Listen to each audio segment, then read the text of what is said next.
Yeah, great. Hi, everybody. Welcome. Thank you for being here at our first MOE Digital Academy of 2025. And I know this is going to be a fantastic session because I know Keeley. And some of you may have been here when Keeley did her first MOE Digital Academy about marketing your coaching business last year. And that was full of great, insightful powerful insights that Keeley shared there. So I'm sure that today is going to be equally excellent. And there's something beautiful about how these sessions came about. In that the first one we did came from a comment on the Mo Facebook page, and I think it's a very Mo community spirited thing that someone asking a question about something led to a digital academy, and Keeley was willing to step forward and share her knowledge. Um, and I know you'll all take lots of wisdom from Keeley, who I'm sure will say a little bit about her background, but has got a wealth of knowledge from the marketing world, from her previous life as a senior marketeer before moving into coaching and working with clients on their own marketing. So it gives me great pleasure to hand over to Keeley for this evening's Mo Digital Academy, and I hope you all are looking forward to it as much as I am. So much, Mark. And thanks, Jane, as well. And welcome, everyone. Thank you so much for joining me on this freezing January night. I'm really glad that so many people have registered and are joining me tonight, because it just feels like that this topic seems quite relevant. So just a bit of a welcome and a bit of contracting, as we're all coaches. So we know that, just to set the scene a bit, this will be 90 minutes, which includes time for questions as well. So if you do have questions when we're going through the presentation, could you please put it in the chat and between Jane and Mark, if you don't mind monitoring the questions, and then during the question slots we can answer it there.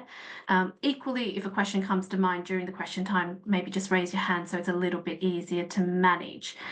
Now, as Jane said, it's recorded, so it means that you don't have to be so busily taking notes.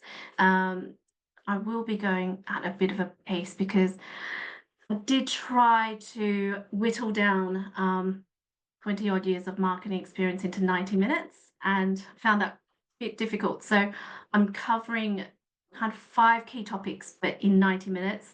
So I think it might be worth just absorbing it and then watching it again, or watching the parts that you want to revisit again.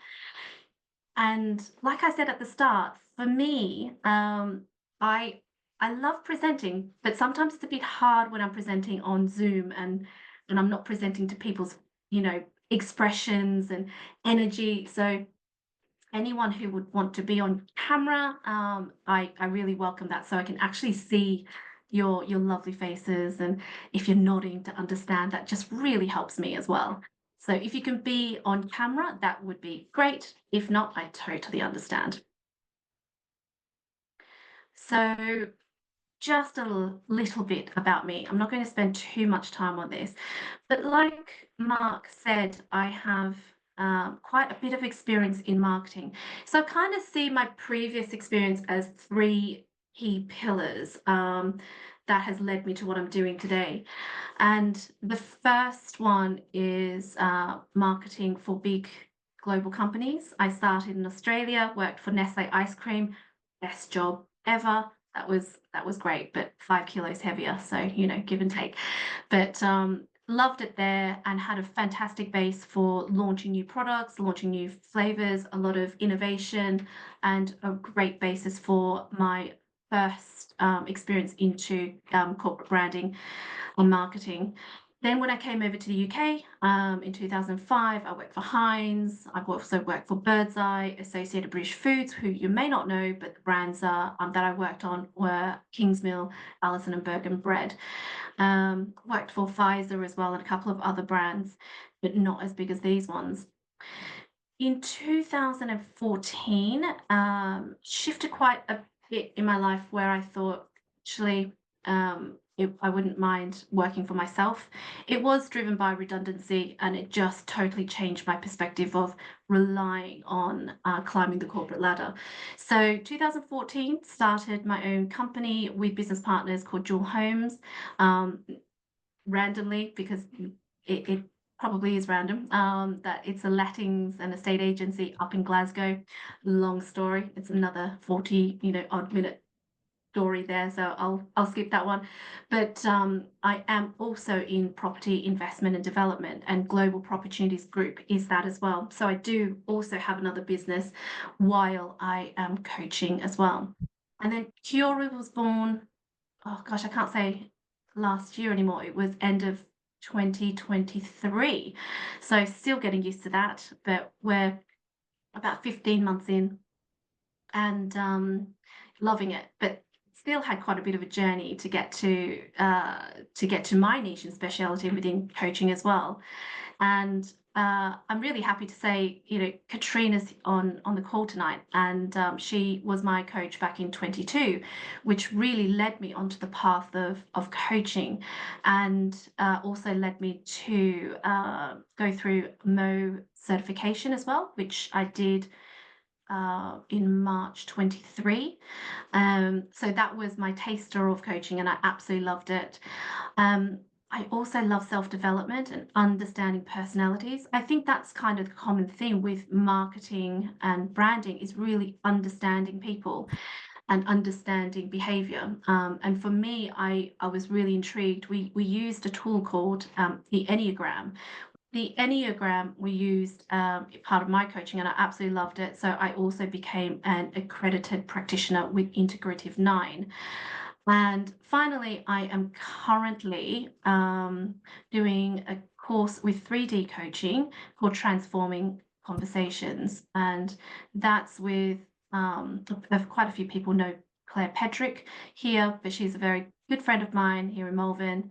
And I'm also, also fantastic course with her with 3D coaching. So for me, coaching skills is probably the most recent, with 20-something years in marketing, 10 years in starting my own businesses, and then only a few years in coaching.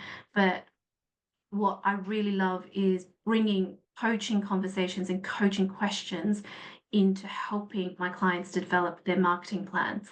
So I think that's such a great skill to have, and I'll keep on developing it. So all roads led me to becoming a marketing coach and consultant. It's been quite a journey, and even for me, I'm like, should I be a business coach, or should I be a branding coach, and kind of trying to find where to position myself. And even with my marketing background, there is a little bit of trial and error there. But I've really enjoyed the process and the journey along the way. And there's always a little bit of review, assessment, and improvement going forward. But I think I've landed on where I love being, which is helping people with their branding and their marketing as well. So that is a whistle-stop tour of my background. Tonight is all about planning for the year, or planning for the next few months, however you like. The different periods of planning really depends on how much activity you have on and what you like to do. Some people want to plan for the whole 12 months, or some people want to do it for, maybe a quarter. We'll go through that. But in terms of why I chose this topic and why January, it feels like a great time to be looking ahead. In the corporate world, we would normally start planning in October, November for a January start of the year. So maybe next year I'll bring it forward a little bit so you can start moving full steam ahead when it comes to January. Because sometimes, even though if you plan it, there might be a few things that you need to prepare for in order to execute your marketing plan. But the reason why we do it is to give us focus. I think I overuse this analogy, but I think it's still a really apt one, where planning is a little bit like setting out your path, or when you're going to a destination and putting into Google Maps and having a destination, and then they can give you, multiple routes. What you don't want to do is constantly wonder, or figure out where are you going through that route. So the planning is having all your goals set already, and it's just taking that path and kind of going on autopilot in a way, because you know that you've got to do, whatever posts per week, if you have to go into networking meetings or whatever it is. It's just mapped out, so you don't have to think about it again. So that just creates focus for the executions instead of thinking about why am I doing this or what am I having to do. It also creates great milestones.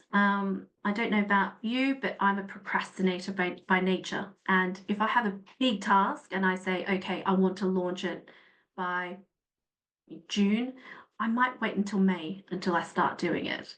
So by planning it out, just by creating key milestones, one, it breaks it up into more tangible tasks to do, and it gets me to actually take action a bit sooner.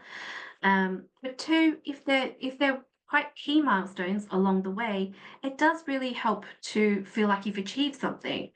It's like running a really long marathon, not celebrating until you're right at the end, but having key points to know that you're at certain key milestones just keeps you going. That it does for me anyway. So I think planning ahead helps to create those milestones. Also helps you to budget and forecast resources. So even though you're probably a sole trader, you're working for yourself, by yourself, you may need other resources. You might need agencies to help you with certain things. You might need to bring other people in, or other resources could be your time and also money. So it is really good to consider how much you may want to set aside for your marketing budget, and how much time you or someone else would need to set aside to build your business. And the fourth one is the ability to assess and review. Now, naturally, I'm not a planner. I'm really not. Naturally, I'll just kind of go with the flow, see how things go. But what I find when I do that is I never look back and assess and review. And it's been drilled into me through my marketing days. Without assessing what we've done, we just don't know if it worked or not. And we also don't have that time to pivot or to just shift some of our activities to make it work better. And I guess a danger in not reviewing is if you're not getting results, you might think the whole business doesn't work. That might not be the case. It might just be the way you're communicating it, or just a little bit of the communication that needs tweaking to unlock everything. So it's really, really important that we take the time to assess and review. I'm going to repeat that a few times tonight. So hopefully, if you don't get anything from tonight, that's one of the key insights to take away. So I think there are quite a few things that we need to consider before we even create our plan. When I say plan, it's literally going to be a calendar. So the result will be a calendar, and we'll get to that. But in the interest of time for tonight, I'm just going to focus on 4 key elements. So these 4 key elements are the brand strategy. We're going to look at a review of what you've done well or what's worked last year or the year before. We're going to do this in a SWOT analysis. If you haven't started as a coach or your business, that's okay. We can apply the SWOT analysis to you anyway, doesn't matter. We're going to just talk about a few marketing executions and just some hints and tips on a few of them. And also we're going to be putting all this through a filter of your resources, so time, budget, etc. And then once we've gone through each of these, we'll then put that together in a plan. In my absolute ideal world, I would have a day with you guys, and I'd have we'd be splitting out into groups and talking about it and actually working it through. But as this is a 90-minute presentation, just be aware that I'll be going through this at a bit of pace, but I do welcome any questions if anything's not clear. So we're going to start with the strategy. Actually, the presentation that Mark mentioned that I did back in, I think it was April last year, although I called it How to Attract Clients as a New Coach, I think it was probably more relevant for everyone if you're looking to refresh your strategy. So this presentation was also 90 minutes, and it's very much looking at marketing strategy. So just as a little bit of a recap for anyone who hasn't watched it, and a reminder if you did watch it back then, that it's, marketing is like a tree. So the tree, what you see above ground is all the marketing executions, the social media posts, the advertising, networking, etc. So as a normal client, that's what you can see of a brand. So above the ground. And like a tree above the ground, things can change. So the leaves can fall, fruit can grow, blossoms. And so you have to think about it in terms of this analogy, marketing executions can change over seasons and over time. The marketing strategy, the thinking behind everything is it's like the roots. So they grow, they are the base and the roots of the tree holding it sturdy, and they're not likely to change. It's very it's best if it doesn't change over time. So for example, a brand like a Coca-Cola, it's tiny, tiny tweaks over time. The consistency is what creates a brand awareness. Whereas a brand I used to work on, Kingsmill, it chopped and changed with every new marketing team, and therefore it didn't stand for anything. So consistency over time is really rooted by the brand strategy. So if you just remember that analogy, that would be great. And that's like the whole marketing elements of marketing execution as well as the strategy. And then within the strategy, and this is the majority of the presentation last time, I use the analogy that it's like a bridge. So on one pillar, one side of the pillar will be our brand, us. It could be our personal name, it could be a brand name. So our brand. On the other side of the pillar is our ideal client, and the bridge is what connects us. And the most ideal situation for a bridge is the most direct connection. So we don't want a swirly bridge. We want the most direct connection with our ideal client. So that would be the most efficient way. So what goes into a marketing bridge? It would be things like your price, your service first. What are your services? What's your offer? What's your pricing structure? What is your location? How do you do your coaching? Is it in person? Is it over Zoom? Things like that you need to decide, and then we can create the marketing messages that connects to your client, and also the best medium to connect to your client. I remember when I was actually doing marketing training back in my Allied Bakery days, one of the trainers told me a story, or told us a story that has always stayed with me. And hopefully, actually, it's funny that it's a bridge. Hopefully this will give a little bit of insight in terms of best connection for your brand and your client. So the story goes that there's a homeless person who sits on Waterloo Bridge. So Waterloo Bridge is one of the busiest bridges in London. All right, I'm guessing quite a few of you would be familiar with it, but if not, you can just imagine a super busy bridge in London where pedestrians are going, crossing and going to work. So he sits there in the morning at peak hour, and then he sits there in the evening, peak hour, back home. He's thinking hundreds, if not thousands of people are walking past me. If I get a small percentage of them, surely I'll be well off. I'll be fine. Now, actually, he doesn't get much in terms of donations, and the results are abysmal. So he thought about it, and he realized he's literally invisible when people are so head down going to work or wanting to go home. They're not really seeing anything, any messages, when they're so focused. So even though the traffic could be high, the interest is super low. So we need to make sure that when we're doing our marketing, that we both have potentially high traffic, although that's not the most important thing. It's really about the message cutting through. So this homeless person rethinks his strategy and he puts himself outside a church as people actually come out of church. And of course, maybe it's less than 100 people, but everyone's in a really generous mood, in a donating mood. And so he does incredibly well. So he goes from working, sitting there on a bridge twice a day, so 10 times a week, to once a week, and he gets more results outside of church. So we have to also keep in mind what our ideal clients are receptive to. That's why I think, as a bit of a side note, a lot of people think I just need to put my messages out on social media.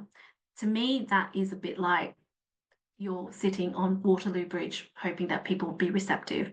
What we're trying to do tonight is just get much more people in the receptive mood, or understand when they are more inclined to see our messages. So that leads me to, I guess, for you to think of what is the client journey for them to find you. So for me as a marketing coach, opportunities like this, being, ability to present is fantastic. So I tend to prioritize any opportunities where my ideal clients could be to present. I've been on one podcast. I'm hoping to be on more. Again, it's an opportunity where my ideal clients can get to know me and experience me. And as a coach, most people want to feel or get a sense of connectivity with you. They feel like they can work with you. And it really helps to, I guess, shorten that process, that decision-making process, when they feel like, oh, okay, this is a person I want to work with. Another potential point of contact my clients could have with me is networking or recommendations. Recommendations could come at a little bit of a later stage, especially once you've worked with a few clients. So more clients you've worked with, the more likely, if they're happy with your services, to have recommendations. The start, it might be a bit more difficult, and you might want to consider just putting yourself out there a little bit more. Social media for me is more in terms of, if someone's met me either through a presentation, podcast, networking, or through recommendation, they might want to just do their due diligence to make sure I'm a real person, I'm legitimate, and want to get to know me a little bit more, and they can follow me on social media. And then if they're interested in my services, then look at my website and then go to a discovery call. So client journeys is really important for you to have a think about. How do they make their decision? And so we make sure that we are at those touch points. I had a client earlier this week, and it was really surprising. We were doing this strategy, and really we looked at her ideal client, and originally her thinking was quite broad, and then we really focused it down to a client profile which was so specific. And once that's really clear in her mind, that's who she wants to work with, then it was so much easier to go out to places, organizations, networking meetings, or groups or gatherings, social gatherings, where these people are likely to go. So that's why your speciality, your niche, your understanding of your client is so important. And that's when we shorten the bridge in able to reach our client. So have a think. I'll go through a few of these marketing executions as well later in the presentation. But yes, have a think about what your clients would go through in terms of how they make decisions in order to reach you. Now, and that's not to say you need every part of this. This isn't my example, but really depends on who you want to work with and your niche. So that was a super quick overview of brand strategy, just pulling out key elements that I thought would be worthwhile sharing today. But if you haven't watched the previous presentation, it might be worth going through that again, just to make sure that your brand strategy is clear, because that really sets the tone for everything else you do. If it's like the GROW model that we all know, the brand strategy is the G, R, and the O, or the G and the R, and then these are all the options. So it kind of does go in that order. But assuming that you had some experience, maybe now would be the great time to do a bit of a review. But even if you're brand new to this, you can look at your strengths, weaknesses, opportunities, and threats. So in my other company with Opportunities, every year we get together and every year we do our business plan, and we always do a SWOT. So I thought that this tool would be helpful. So you can either look at this if you're already an established coach to see what you've done, what's worked well for you. If you're not, just look at personally, and we'll start with strengths. So with strengths and weaknesses, actually, it's looking internally. It's either looking at your personal strengths, what strengths you have. Also, it could be looking at the strengths of your business if you have a current business running. So things to consider is what has worked really well. What has worked really well? Have you really tapped into your network? Have you had great word of mouth and recommendations? Do you enjoy presenting? Do you enjoy networking? Do you enjoy posting on social media? So what strengths may you have already? It could be other things that are not so obvious, but it could be project management. It could be super organized. What is it? Within a business, all of that is important. So I'll just give you a couple of examples of what I think my strengths are. So I do enjoy presenting. To be fair, I don't actually know if it's a natural thing, but I've been presenting ever since university. So that's 20 odd years of presenting. So it's been drummed into me. So I'm really quite comfortable to present, although every single time I still get a bit of nerves. But since it's something I'm comfortable doing and I feel like it works well, then that goes into my plan for this year.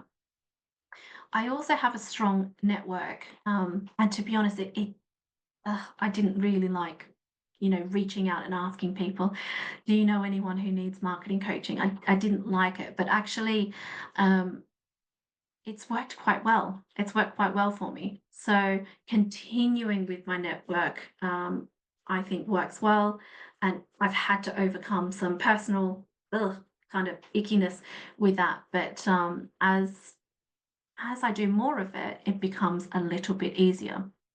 So strength of mine also is I've had decades of marketing and business experience, and hopefully I have the ability, you see that I have the ability to simplify marketing jargon. So I use a lot of analogies to help to illustrate the point.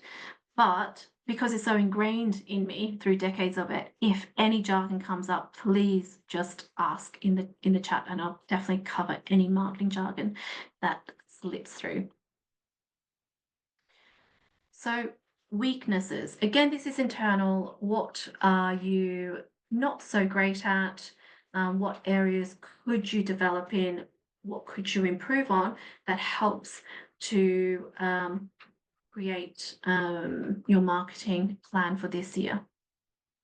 So for me, my weaknesses, or KiAura's weaknesses, it's more of a business weakness, is what I offer means that I have limited number of clients. So that's due to time available. So because I have another business as well, I don't have all the time in the week to dedicate to clients.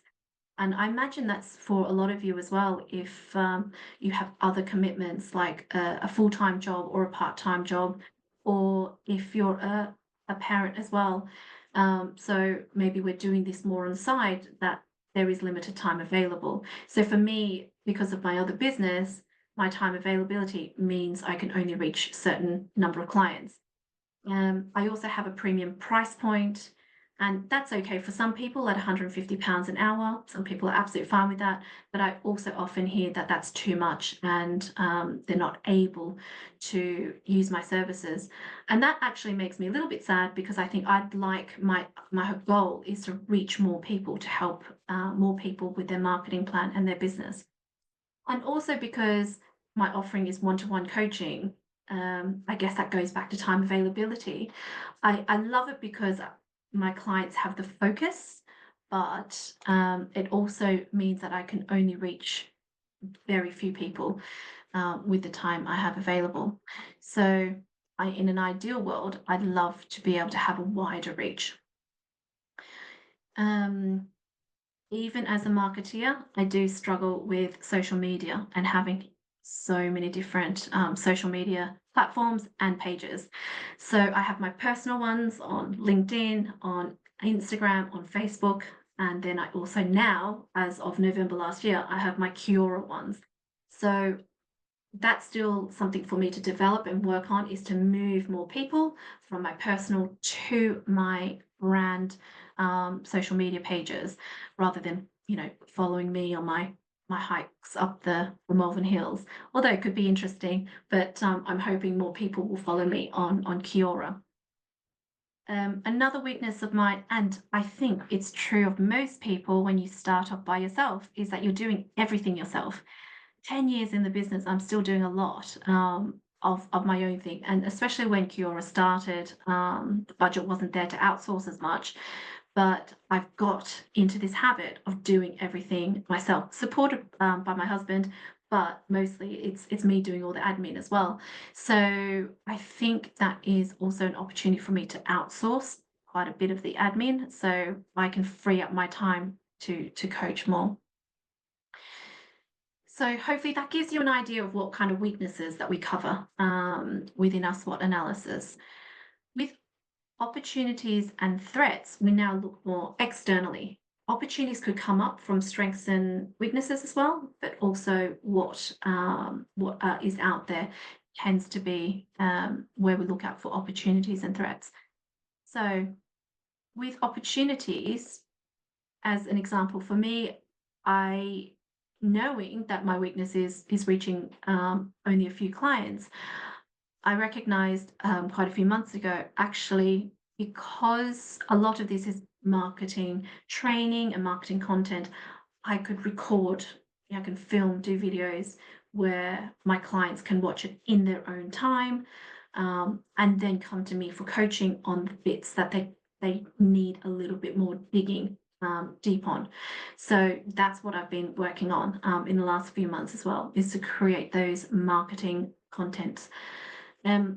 Another opportunity and something I would love to do. So if any of this sounds interesting to you, well, I'd love to know.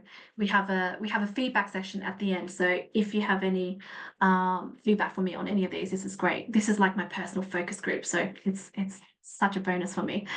But with running events, I love to host events where we go through the whole marketing plan or the whole business plan that then you can execute the following year, or run certain parts of marketing, maybe split out the marketing strategy a bit. So yeah, I'd love to run events. I don't have it exactly in my mind's eye what it is right now, but I really enjoy being around people and helping more people. So running events really suits my personality. To also attend more events with business owners. So although last year, sorry, I go to networking meetings locally. This is the second time I've done this presentation with Mo. I'd like to attend events with more, business owners. My ideal clients are people who are purpose-led with their business.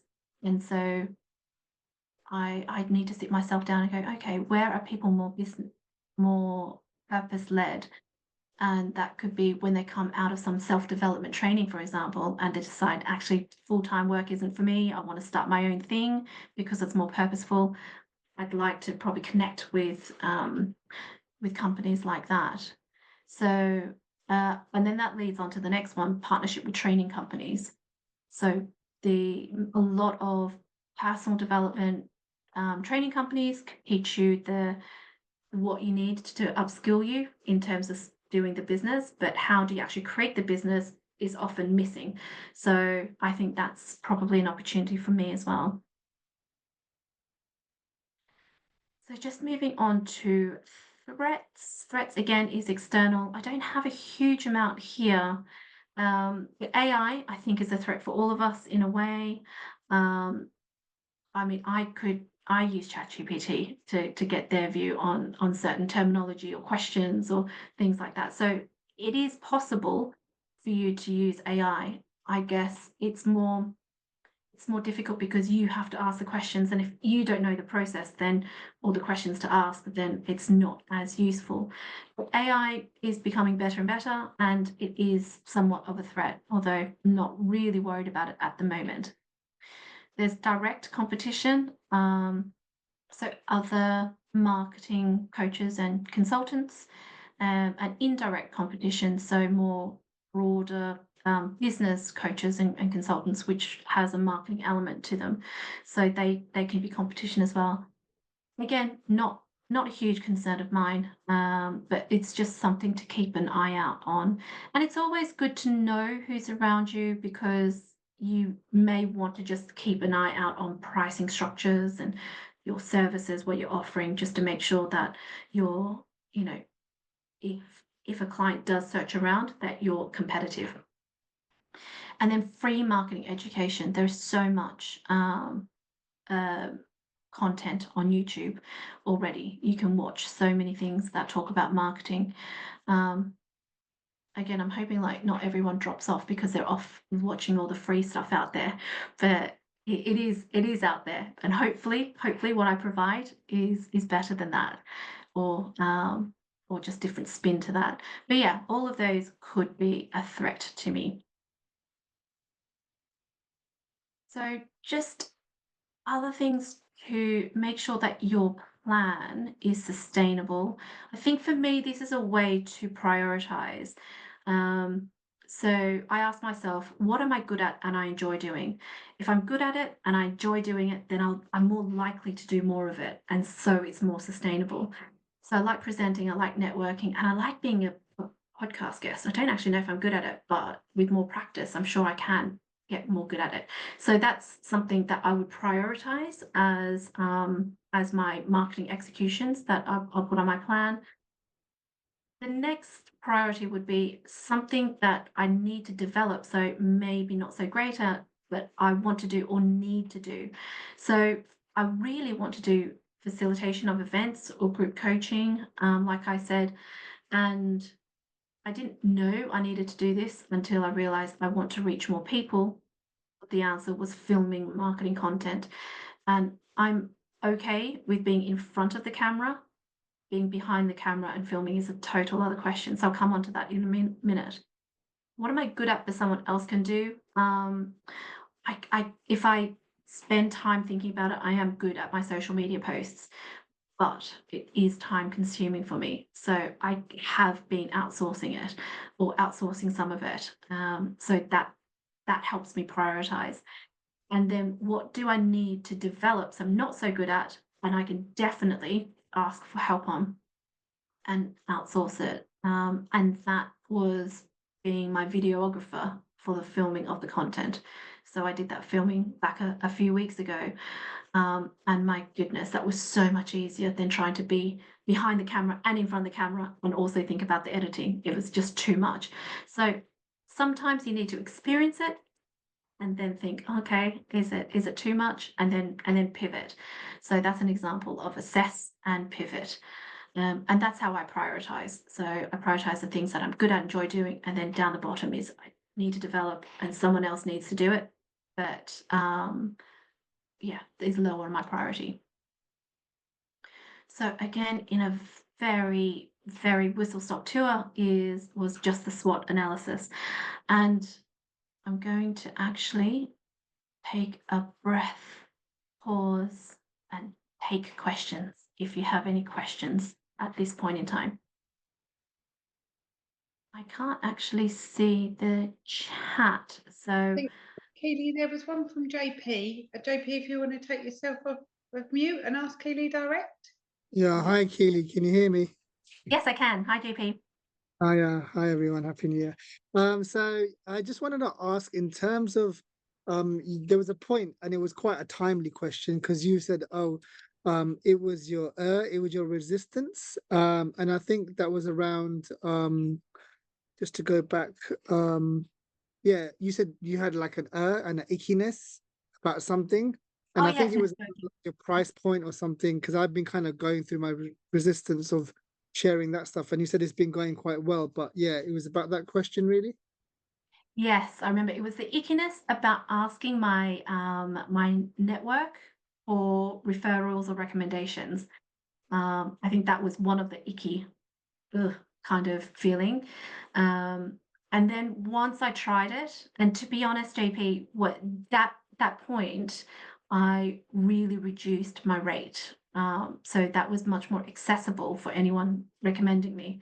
When I started off, I just wanted, to build up my client base and get the feedback and testimonials. So I reduced my rate in order to build that up. And so that I kind of got more used to. So that was one challenge I had to overcome. Mind you, a lot of things I've had to overcome. I have found challenging. So even as a marketer, I found challenging because it's very different marketing yourself versus other people. The second point, JP, on pricing, it was quite difficult for me to kind of settle on what price. I have had a look at external marketing coaches and consultants, and I'm pricing myself a bit lower than they are because I'm only 15 months in. So I've used external competitors to help me price. And if I price too high and if I don't attract enough clients, then I can play around with price. I think what is difficult with what we do with pricing as well is if we set ourselves too low, it is very hard to increase your price, especially if your previous clients are recommending you at a certain price. What I find probably better is to have a higher price point, but the ability to discount it. So, JP, hopefully I answered your question. Did that help? JP, you're on mute.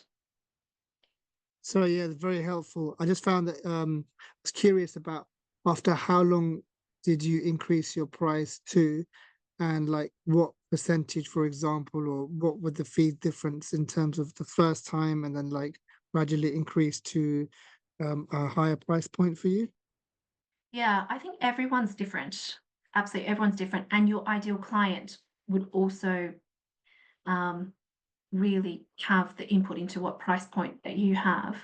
But for me, when I first started, so I started even before I did the training with Mo. I had my sessions out at £20 an hour. So then I gradually went up to £30 an hour. Some were £50 an hour. So it was a gradual jump up to now £150 an hour. So again, that is dependent on you. If you're attracting more clients, then you can increase the price if you can't take on as many clients. But if you're not attracting enough clients, maybe then do some price promotions and discounts. So hopefully And that's just helped. lastly, like over what sort of period was that? For example, from 20 to 50 or 50 to 150, whatever the increments were, just as a rough 4-point idea. Yeah, for me, that was over 2 years, 2.5 years of starting from 20 to 150. I can't give you the exact, 3 months of this, 4 months of that. I can't remember. I think it's just pretty much how your business is doing at the time. So, and also my business will be very different from your business. So it's very much an individual thing with pricing. Yeah, just to get an idea. Thanks, Keeley. You're welcome. Keeley, Any other there was a couple more. There's a comment here from Delilah saying about she's discovered Claude AI, which is she finds more helpful than ChatGPT. So just for others that are drafting marketing copies, in case anyone's interested. Also, Alex has asked, I'm so torn about social media as don't use it personally. Do you think it is necessary to have a social media presence? How much effort would you put into that? No, I don't think everyone needs social media. In fact, my client on Tuesday, she just breathed a total sigh of relief. And when within our client journey, it didn't include social media. So I think actually one of the topics that I haven't been able to put in this is right sizing your task. So if you are limited in time and limited in number of clients, and you're looking at attracting maybe 10 clients a month, then you don't need to have mass marketing and throwing your message out to as many people. Targeted messaging, targeted marketing could be better off for you. So I don't think that everyone needs social media. But I think that people need to experience you somehow. So if you don't have social media, maybe best to have a website so people can look you up. In this day and age, if you don't have any online presence, they might not trust you. So and people want to do their due diligence in their own time as well. So I don't think social media is absolutely necessary. Thank you. And Joe's asked, maybe an obvious question, but how do you use the SWOT analysis in your plan? We know you mentioned doing more of the things that you enjoy and that you're good at, but are there any other examples of how you might use it?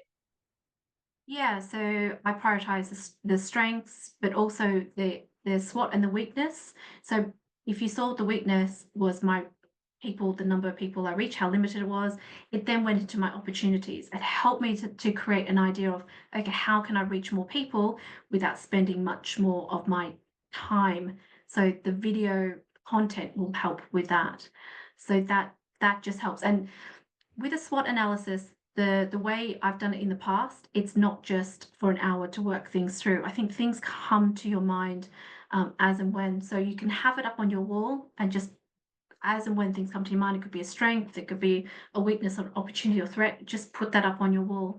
But that helps me to decide on what my plans are for the next year. So with the limitation within my weakness, I'm creating video content similar to this, but a lot more of it. So more people can learn about marketing without having the one-to-one coaching time with me.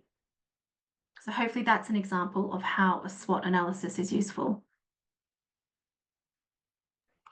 Thanks, Keeley. That's all the ones in the chat. So. Okay, perfect. Thank you.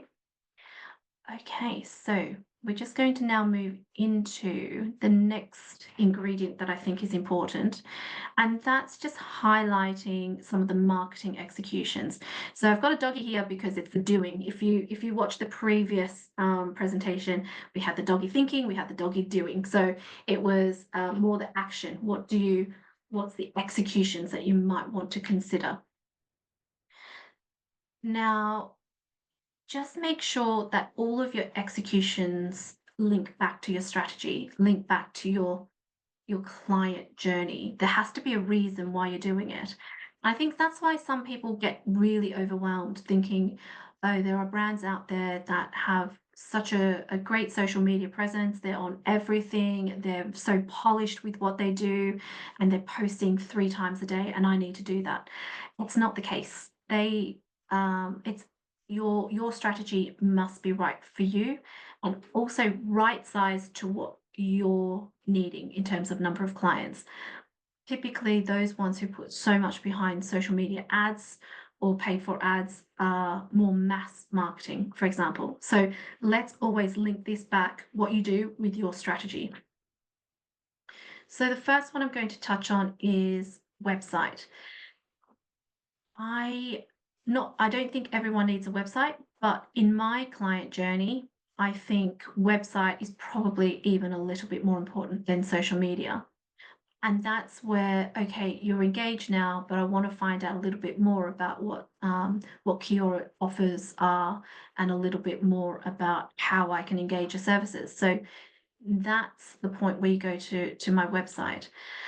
Now, I built my website myself, but I think, well, the first question is, do you need one? I know coaches who work perfectly fine without one, but if you consider who you're wanting to work with and how they can, find a bit more information about you, it could be through a website. Equally, it could be through your LinkedIn profile if it's public, or through Facebook profile, or through an Instagram profile. I think Instagram's a bit harder because they're just posts, they're not so much information about you, but LinkedIn definitely could be much more like a CV of what you do. So ask yourself, do you need a website? If so, what role does it play with your ideal client? Does it actually sit in your client journey? I don't really advocate doing work or marketing work when you don't need to. So really, for me, it's really filtering the things that are most important to you. And then once you've decided, okay, yes, I do need a website, decide on what information needs to be there that your client would want to read and want to find out about you.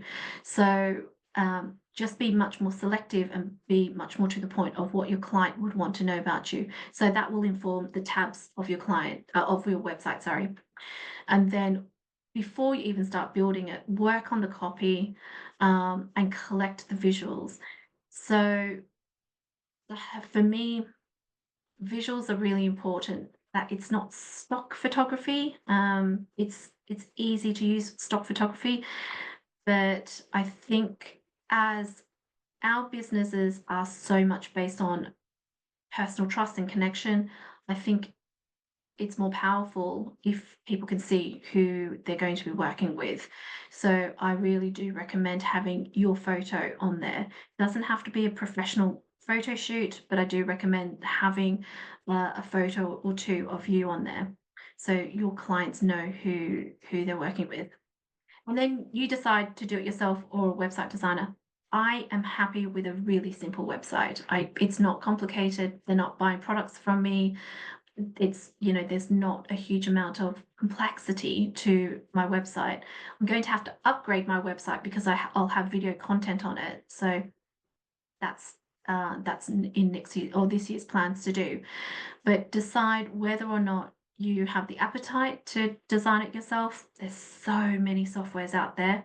With Canva, one of them, I did mine through looker.com. There's so many out there that has a template that makes it really easy for you to design it yourself. Or if you need it a bit more complicated, then by all means, brief in a website designer. But that is one of the key touch points that my customer, my client will go on in the journey to reach me. Go onto social media. I'm hearing a lot of, oh, I don't want to do social media. I hear it all the time, and I totally understand. I was very happy to do it when it's my holidays or fun things I'm doing. Now it's more work. I'm like, oh goodness, it's a little bit draining. So again, ask yourself, do you need it? What role does it play with connecting to your ideal client? Now, I like to have a social media presence because for me, my niche or my specialty is marketing. So there are messages I can keep on just giving hints and tips out. So, and that showcases, I guess, my level of ability, my expertise, my knowledge, and it gives people a bit of insight to what they could get if they're working with me. So that's why, for me, that's important. But it doesn't have to be for you. I do know people who are not on social media and absolutely fine with their business, especially if you're just looking to attract a handful of clients every month. So I guess the next thing to decide is social media. We say social media, but it's such a massive mix of different platforms out there. Which platform helps you connect to your ideal client the most? For example, if your clients are executives, maybe LinkedIn would be more suitable for you. However, if you are wanting to connect with executives, but your message might be a little bit sensitive, like you're a trauma coach, it might not be the right message to have on that platform. So the message and the ideal client needs to be receptive to it. So similar to the analogy or the story I told you about the homeless person on Waterloo Bridge. So it needs to connect. Also need to think about, when are they likely to be on social media? So I think for my clients, sometimes it's watching TV. There's a bit of downtime. I think most people don't watch TV these days on its own. They're probably still scrolling. So Instagram could be a good one, but your messages, or it has to be visual to be eye-catching, and to, stop people to actually see what you're posting. Facebook, people think, oh, Facebook is, probably a bit older, a little bit outdated. However, it's still the biggest platform. So Facebook is still the biggest and the broadest platform. And if you're on Instagram, you may as well just share the same post to Facebook. What I do like about Facebook is that they do have communities. So you can set up a page for communities. And so maybe that's a way to connect with your ideal client if they're part of a community. So if your clients are local to you, they need to be local to you because, say, you want to do walking coaching, then maybe there's a Facebook community for your local community out there, and you might want to start bringing your brand awareness up in those communities. So just so it's not overwhelming, if you are on social media, just decide on how often to post. I decided on one post a week, but it's across 3 different platforms. To me, that's still quite a lot, but I want to keep a constant presence on it. So decide on how often to post. It could be once a fortnight. If you're not doing a lot, that's okay. As long as you do something, if you think that this is important. And if it helps you, if you're finding that you forget to post, that you're not inclined to be on there, you might want to set aside time to prepare your post, to plan them out, to create them, and then automate them. And what helps is just to think of themes. So you might think of 3 to 6 key themes, and you're creating content from that. Could be more, but let's start with 3 to 6 key themes. So maybe one of those themes are to do with your core values, to link back to your core values. So again, I covered that a bit in the previous presentation, so it might be worth revisiting that if you're not clear on your core values. It might be to do with you upskilling yourself in a certain area, or testimonials from your clients, or your own insights, your own personal development. What are those key themes? And then you can prepare your posts and just automate them. With every post, please, or with most of your posts, please have a call to action. So a call to action is being clear on what you want the reader to do after reading your post. So is it to email you? Is it to direct message you? Is it to WhatsApp you? What is it to book a discovery call? What is it that you want them to do? So have a call to action after each post, because even though it seems obvious to you, but of course you want them to contact you. Of course, it may not be obvious for them if they're flicking through different posts at quite a pace. So just make sure that you have a call to action. So networking, and what I mean by networking is actually going out there online or in person to meet people.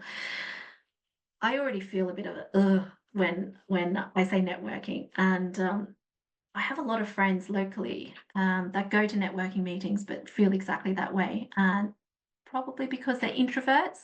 Mind you, I'm an extrovert, and I still find networking sometimes a bit challenging. So, but I think it's really important because it's such a great way to meet people and for them to meet you, just to get a sense of who you are as a person. And that's mainly why I network. I think the key for it is the main messages I get through from networking is I don't want to be sold to, and I don't want to hard sell to people. So my answer to that is don't. I approach a networking meeting, even though there are probably clients in the room, I approach a networking meeting like they are just someone who, in an ideal world, they would recommend me to someone else, or I can have a partnership with, and it's their network and possibly their network. So it's not that person that you're meeting is not the end result or the end person. So ideally, it becomes like this picture, a bit of a spider web of networks and having more reach. So if you have that in mind, it's more of a conversation that you want with people, rather than feeling like you need to sell yourself. In fact, everyone feels hard sold to. No one ever says, "Oh, that was fun to be hard sold to." So if you feel like that's not what you want to do with that tone of voice, then just have a conversation, human to human conversation. Inevitably, they're going to ask you what you do. So wait for that question and then just answer it, like it's a conversation. Things to consider when you're networking is just have an introduction ready. It's likely that they'll ask you to introduce yourself. Decide whether you're going to have a business card or an e-business card. I use Blink. So that's like an online business card. They scan a QR code and then it goes to their phone and they can save my details directly. And it also says where they met me. So for me, that's easier than having printed business cards. The printed business cards I receive tend to end up at the bottom of my handbag, which I only use for networking because I don't typically use them myself. Once the introductions are made, just have a think about who you want to speak to as well. There's quite often one or two people out there. I'm like, oh, that would be a great connection to have. For me, last time it was a social media agency I went to connect with, and also someone from the Chamber of Commerce that I want to understand what they can provide in terms of support and grants. So there's always someone, at least one person, that could be interesting to go speak to. And yeah, through the introduction, just keep an eye out for them. And then how to engage. This is the awkward one where people are talking in groups. You think everyone knows everyone and everyone's so at ease talking to each other. Am I the only awkward person in the room? And the answer is you are not the only awkward person in the room. I promise you.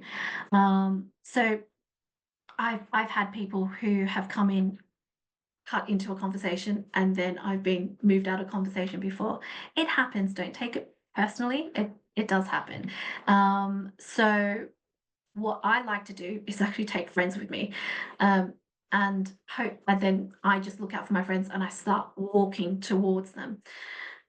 When I'm walking towards them, no doubt I'll see other people on their own, and then I go to speak to them. Or you quite often see that someone is within a group, but probably not quite engaged or involved in the conversation. So they are probably good people to engage in conversation with as well. So you never know who you meet. I've met more so than anything, I've met new friends from networking meetings. But it is a really great way for people to experience you, especially as coaches. And then speaking / presenting. Now, I don't really have a challenge so much with this, but I know that for a lot of people, it is quite challenging to present, to speak at public events. Again, ask yourself, do you need to do it? You may not need to, but I think the beauty of presenting is, again, you have a room full of people who get to experience who you are and you get to share your expertise and wealth of knowledge. I think if you're starting off with presenting, start with a small group or even practice with friends. I practice with my husband, Steve, this presentation. Like, even for me, I still need to practice. So just build up your confidence, or this might be somewhere or a topic that you would want to develop. And then you might want to actually sign up to just something like Toastmasters, which is a public speaking course. I'm sure there's other public speaking courses out there, but it could be a really great way to get yourself out there and for people to experience you. So what do I prepare when it comes to speaking? If it's not a specific topic like this, generally I would have my story in there.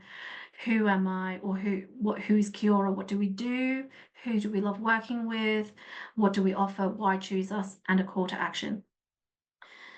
But regardless of all of that, I think the main thing is be you. I think being authentic and showing who you are, being really, I guess, truly yourself is what connects people to you, connects your clients to you. So even if you're nervous, and I've met a lot of people who are nervous presenters, and to be honest, I love watching them. I'm egging them on, and I see other people kind of sitting there being much more present, watching a nervous presenter who may be presenting for the first time because they're really supportive. So if you're nervous, say you're nervous. If you slip over any words, quite often people are really forgiving. And I have to say, I'm much more engaged with people who are more new to presenting than I am with really polished presenters. So it just, whatever stage you're at, be you, give it a try, or just practice with people who you feel safe with. In terms of marketing executions, I mean, I've just touched on 4. That's obviously not all you can do. There's things like paid for ads, so maybe local local papers. There's such things these days. We get a local newsletter, so if that's relevant, or if you want to create your own events, or being on podcasts is another great way of getting people to experience you. Sponsorships, in terms of if you have the budget to sponsor some events where your ideal client could be. I've had a friend starting a business who do quite a lot of sponsorships. Partnerships is a great one. So if there's a complimentary service to you, then is there a way to partner? Or paid for online advertising as well. So that's just a few. Of course, some of these are higher in terms of budget. So the ones I've spoken about tends to be free or lower cost.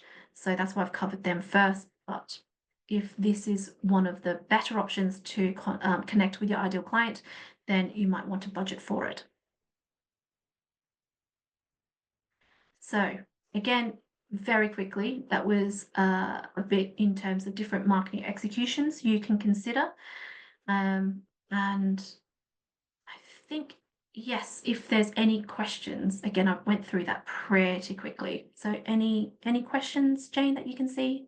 There's some comments rather than questions in the chat, and people are sharing their ideas and what they use and their methods. But I don't know whether we want to open it up to anybody that wants to come off mute to ask you some questions.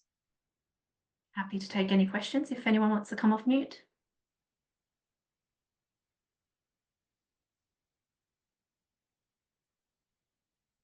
Jane, I'm also interested in all the different comments on chat. Is that something I can save?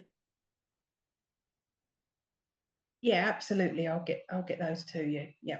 Perfect. There's Thank you. different methods about blogging and repurposing, and different methods when networking. So there's lots of lovely shared thoughts there.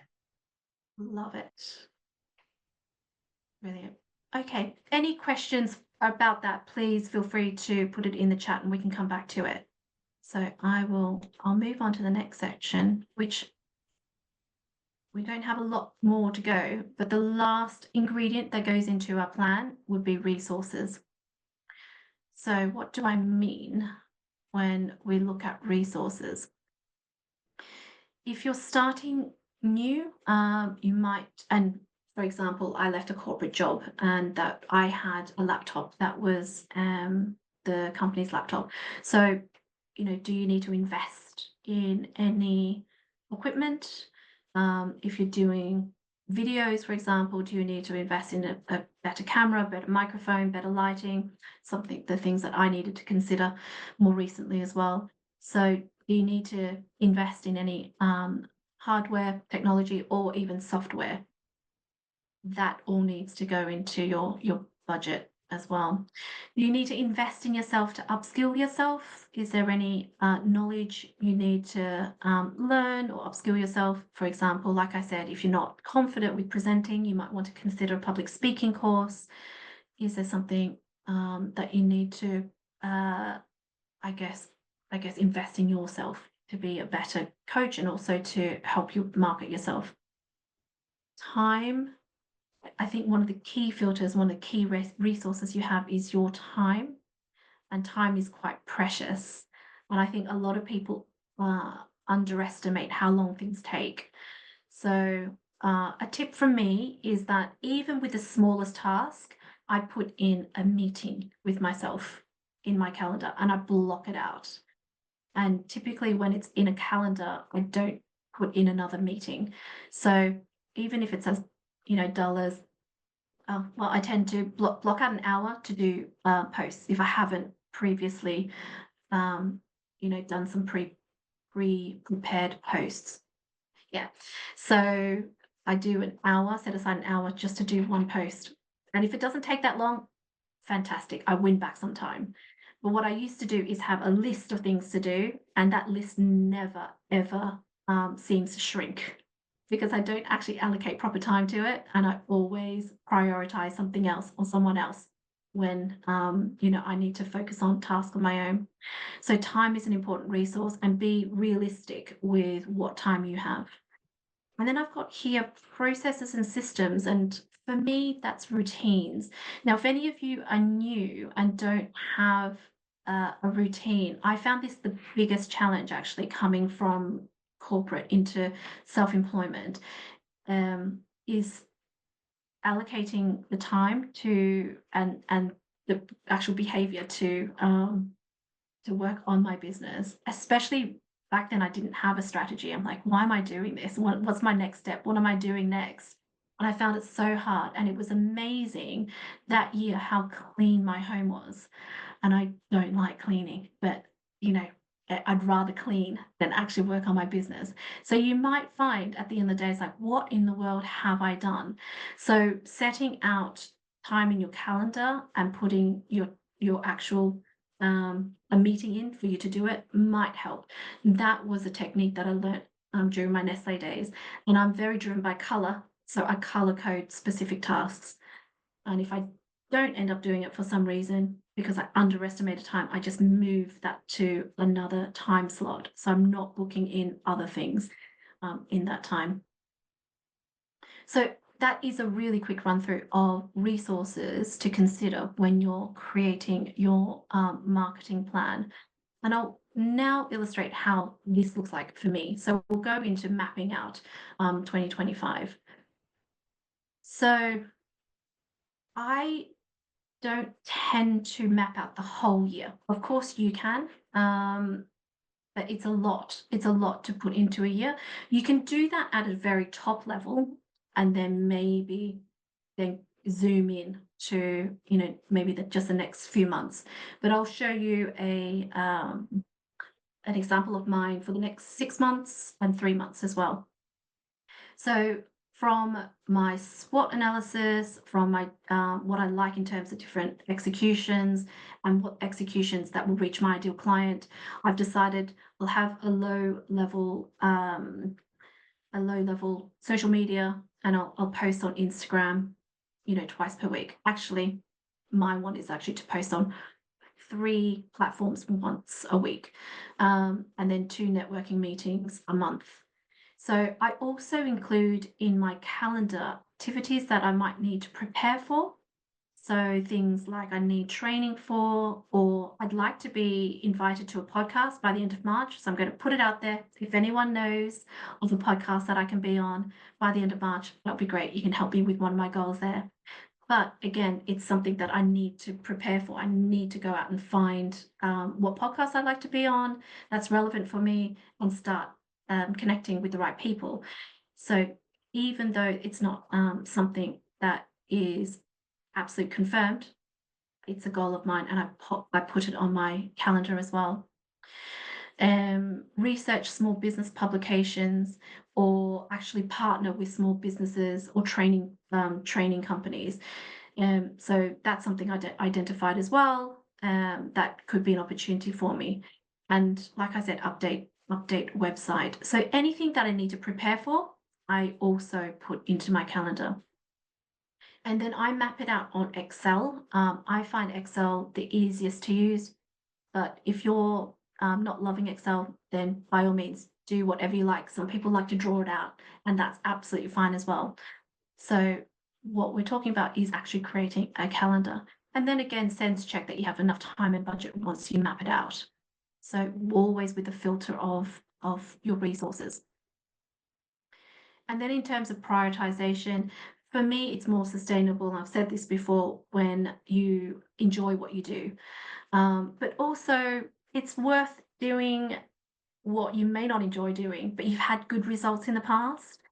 So even though I don't necessarily like going out and reaching out to my network saying, do you know anyone who would need a marketing coach? I make myself do it because I've had really great recommendations in the past.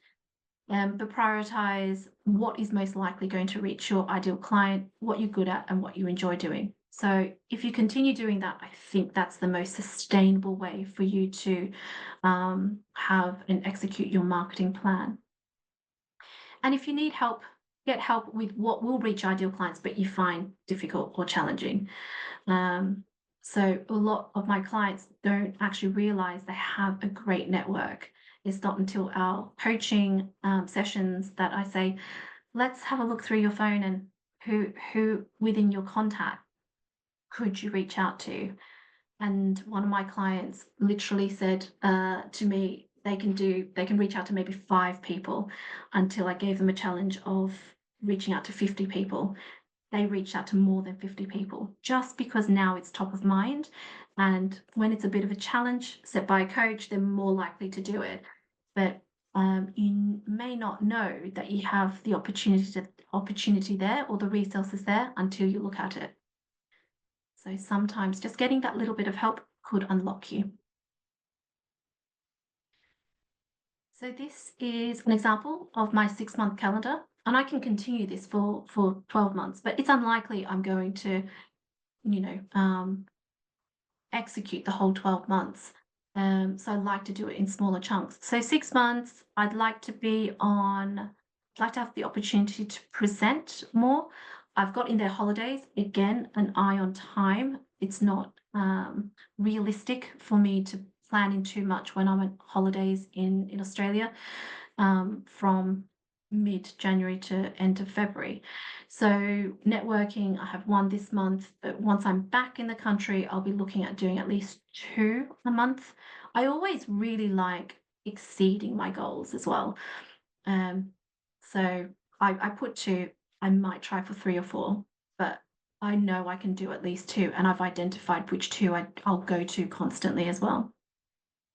So while I'm away in Australia, I can also work on my posts. So 24 posts across 3 platforms.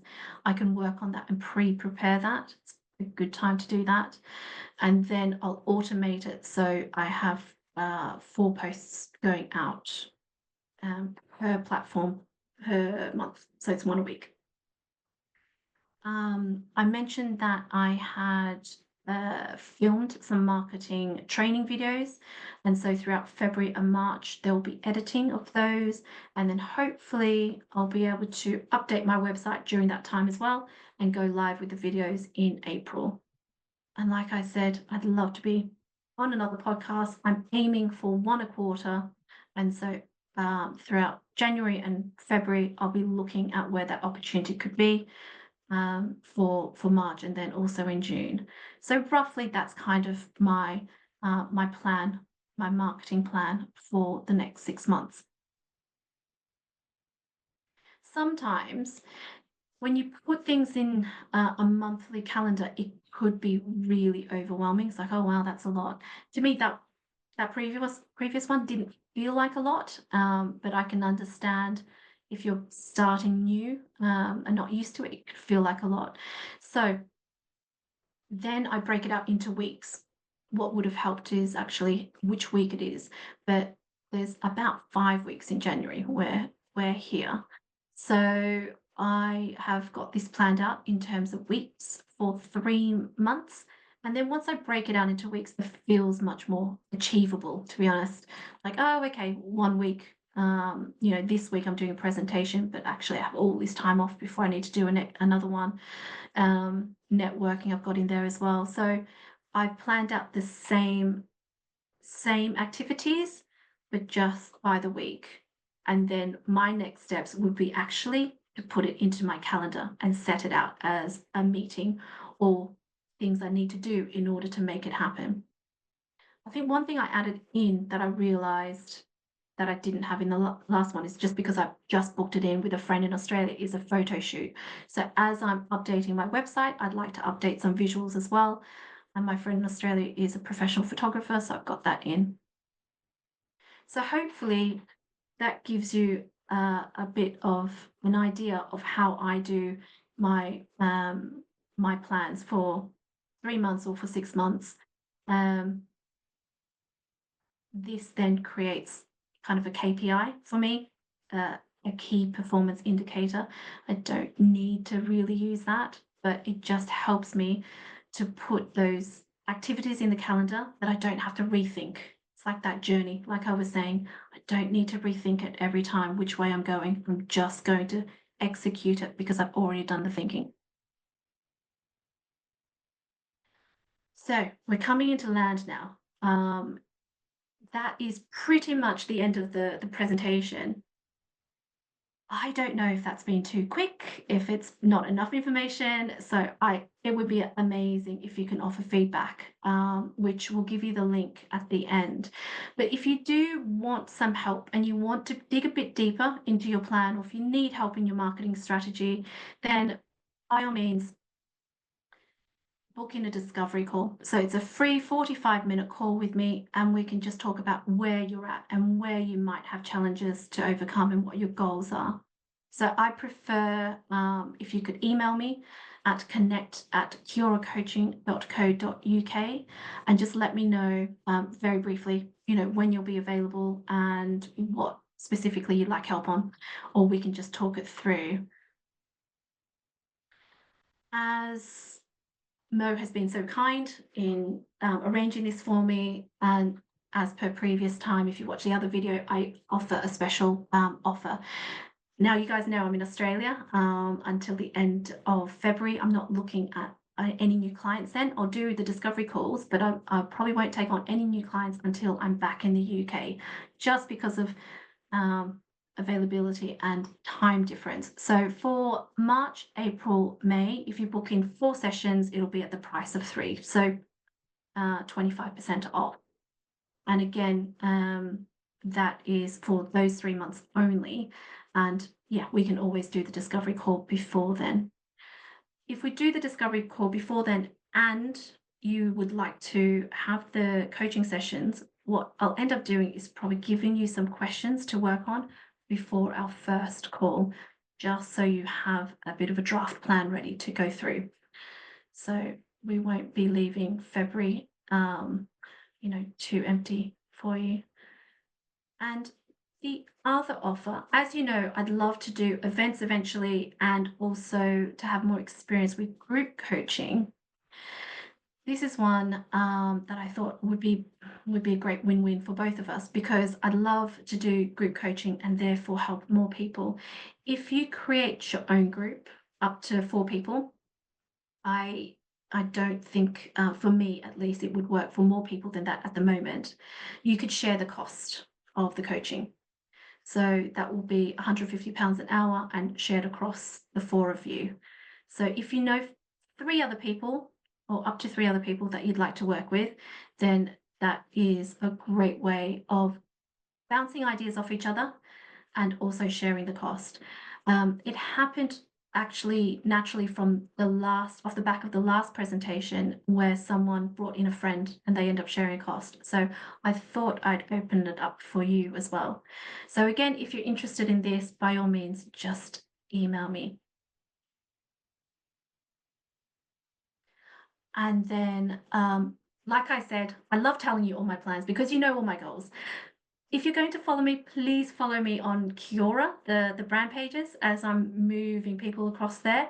And hopefully, I think on the chat, we'll be sharing my LinkedIn, Instagram, and Facebook links. So you can just follow me on there.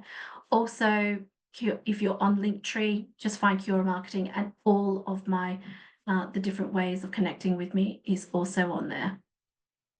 So if I'm not sure if the links are on there. If not, if you search for KiAura. They are, Keeley. Okay, perfect. Thank you. Thank you. And then that's it. How am I doing for time? Not too We've got bad. 2 minutes. Any questions? There was just one final question that I've seen here about, do you coach in various languages? If you do, how does that reflect in your marketing? I don't. I coach in English and Australian, so 2 languages. No, I can't. I speak a little bit of Cantonese, but I do not coach in Cantonese. I'm not that good. So But There's any there's advice lots- on that? As it was my question, I do coach in 3 different languages, and marketing wise, it becomes complicated. So any little tip? oh, to do your marketing in 3 different languages? Is that what you mean? That's the question. Should Ah, I, or that could be really complicated, and the clients are different people, but live in the same country, but speak different languages. yeah. I honestly, I haven't had experience in that. I've had experience with a client who wants to do everything in English and Welsh, and he's happy to have that expense of doing both. But I guess if you don't want the complication, maybe aim for the main language and say you're available in other languages. So, do you have majority of clients in one language, or is it equally spread across different languages? I don't think so. It's equally 3 languages, and yeah. So, but I'll take your advice. Thanks. Give it a try. We've got lots and lots of thank yous, Keeley. Thank you for your energy, professionalism, and easy vibe, and the dynamic offers. It's been brilliant. Thank you. Oh, it's such a pleasure. Always a pleasure. And I'm amazed I managed to finish on time. I really Yeah, no, appreciate it. it's been excellent. Thank you. And we've got lots of great feedback. And I've posted in the chat the next MDA is on the 10th of February. So if anybody's interested in attending that, it's on Cultural Awareness by Talmud Bar. And it's on the 10th of February at 6. And the details are on the MOE website, and I've included the link. As I said, we will send the recording round to all of you, and then it will be available on YouTube. So if you've got any other questions on anything, then please come back to me. Brilliant. Jane, I've also got the feedback link on the screen now. So if there's any topics, marketing topics that you'd want me to explore more of, it'd be great if you could include that in the feedback. I think, the client journey or pricing, a couple of things that come through today, things like that. I'm more than happy to come back and present on specific topics, but I'll be led by what you would like to hear. Great, thank you, Keeley, and thank you everybody for joining us this evening.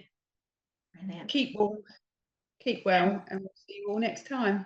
Thank you. Thank you so much. Take care. Thank you.